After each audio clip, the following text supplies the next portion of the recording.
Hi, it's Chris. In this video, we're going to show you how to remove and install the agitator in your Whirlpool washer. Removing or installing the agitator in your Whirlpool washer is actually very easy and only requires a few basic tools. Keep in mind, if your machine needs to be repaired, it's usually simple enough to do it yourself. Visit PartSelect.com, enter your model number, and quickly find and order the part you need. Some of the reasons you may be looking at replacing your agitator is probably just from normal use over time. These are plastic and they go onto a metal shaft, and over time there will be some wear. This can be aggravated if you tend to overload your machine and cause that agitator just to work a little bit harder against a higher resistance. So what will happen is the spline inside will usually strip, or if you have one of the agitators that has a little different wing design, sometimes they'll break off again if the machine's being overloaded. So to remove our agitator, first thing we're going to do, of course, is open the lid. And we're going to remove the fabric softener dispenser from the top of the agitator. So as you can see, there's a bolt that's in place, so we just need to remove that. And this is a 7/16 head bolt.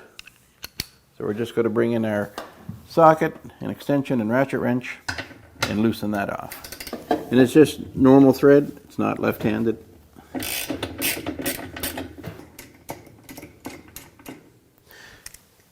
Now this bolt actually goes right down into the transmission shaft, and when you take that bolt out, you'll notice that there's a rubber washer on here, or there should be. If when you remove this nut, that washer is gone or it's split, you're going to want to replace it.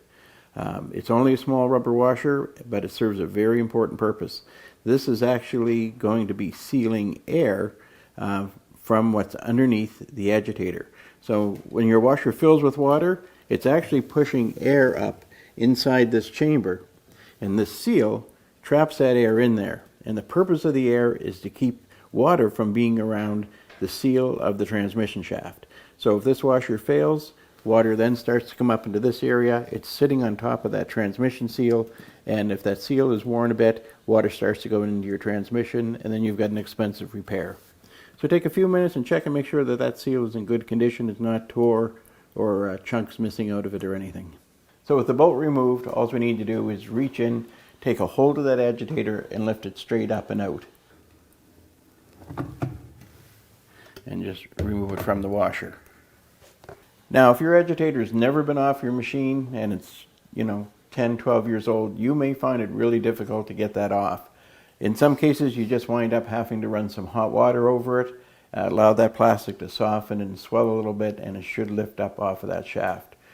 So now we just take our agitator, bring it into place, and lower it down onto that spline. And now we just need to put our bolt in.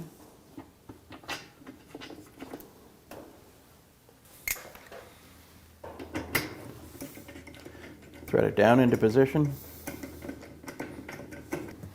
Now we want to tighten that up. So you want it good and tight, but you don't want it so tight that you're going to start to actually cut that rubber seal. There, so now that that's secured, we'll just put our fabric softener dispenser back in place. So fabric softener is installed, we can just close our lid. So there you go. You can see just how easy it is to remove or install the agitator in your Whirlpool washer.